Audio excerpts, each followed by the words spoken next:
নমস্কার, আমি অমল চক্রবর্তী। আজকে চলুন একটা গরিবের গরিবের নিয়ে আমি একটু আলোচনা করছি, গরিব মানুষের নিয়ে। ঠিক আছে, যেমন আমার মতন, আমি যেমন গরিব মানুষ, একটা গরিব ব্রাহ্মণ।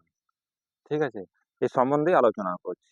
অবশ্যই ভিডিওটা শুনেলেন, বেশিক্ষণের বানাবো না, অল্প সময়ের মধ্যে একটুকু ধৈর্য ধরে শ্রবণ করে নেন, তাহলে অল্প হলেও শিক্ষা পাবেন, অল্প হলেও জ্ঞানও পাবেন। ঠিক আছে, ধন্যবাদ শোনার জন্যে। আর আমার চ্যানেলে যারা এসেছেন তাদেরকে বহুত বহুত ধন্যবাদ। চলুন আজকে বলি। দেখুন, এখন টাকা, প্রথম নম্বর হচ্ছে টাকা। আর যদি আপনার শরীরে ক্ষমতা, টাকার ক্ষমতা যদি থাকে কারো, তো তার রক্তের সম্পর্ক থাক চাই না থাক, ওনার কাছে কিন্তু বহু মানুষ হাজির হয়ে যায়। ঠিক আছে, আর একটা গরিব মানুষের কাছে, তার কাছে টাকা হয়তো নাই, ক্ষমতাও নাই, তার কাছে দেখবেন কেউ আসে না। তাই তো, তা বড় লোকের কাছে সবাই যায়। আমার বলার বক্তব্য হচ্ছে যে বড় লোকের সহযোগিতা সবাই করে। যার টাকা আছে তার কাছে 10 জনা দেখবেন যাওয়ার, টাকা নেবে টাকা নেবে করে।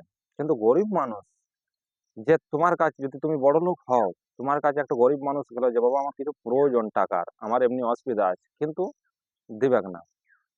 এটা সত্য কথা। তার প্রমাণ আমি, আমার অনেক যজমান আছে, আমি যজমানের বহুত উপকার করেছি। আমি আমার যজমানকে বললাম, বাবা আমার অল্প খুব অসুবিধা আছে, এমনি এমনি আমি কাজে ফেঁসে গেছি, তা আমাকে 5,000 টাকার খুব প্রয়োজন। ওদের কাছে টাকা পয়সার কমই নাই, কিন্তু ডিনাই করে দিলে।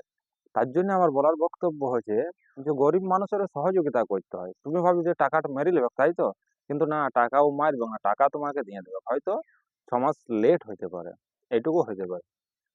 আর গরিব মানুষের যদি সহযোগিতা করো, তো সব থেকে বেস্ট। বড় লোকের তো সবকিছুই আছে, ওর তো কিছু তো কমই নাই, কিন্তু একটা গরিব মানুষের হয়তো নাই তোমার কাছে, তার জন্যই তো চাইছি। হ্যাঁ কি না? তো যদি পারো কোনোদিন, গরিব মানুষের যদি কোনোদিন পারো, তো সহযোগিতা করে নেবে। যদি তোমার কাছে টাকার সামর্থ্য থাকে, যদি টাকা পয়সা ধন দৌলত কিছু চাই তোমার কাছ থেকে ধার, আরে ও নিয়ে নেবে না, ধার হিসেবেই চাইবে, কিন্তু তুমি দিও। এটাই আমার বলার বক্তব্য, যে গরিব মানুষের সুবিধা করে দিও, গরিব মানুষের পাশে থেকো, এটাতেই তোমার কিন্তু মঙ্গল।